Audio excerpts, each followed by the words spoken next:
আমাদের বলরামপুর শাম বিদায় দিতে হয়, বিটি ছেলে যেমন বছরে একবার আসা যাওয়া করে। তো বিদায় দেওয়ার সময় খুব খারাপ লাগে, কিন্তু কিছু করার নাই। দেশবাসীকে সবাই সুখে থাকুক এই মঙ্গল কামনা করি। হ্যাঁ, আর সবাইকে সুখে রাখো। বছর বছর এই আমাদের এই দিনে আসা যাওয়া হয়। তো যিসে সুষ্ঠুভাবে যাওয়া আসা করেন ঠাকুর।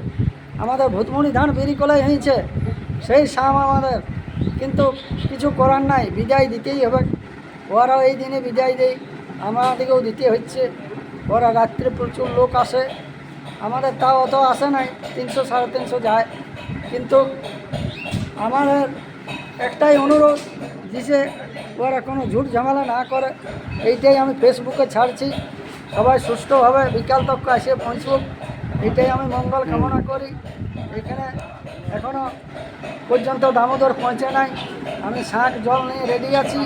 তো আপনারা যত শীঘ্র পারেন চলে আসুন দামোদর। আমি 6টা 5-এ পৌঁছাই অন্য বছর বলরামপুর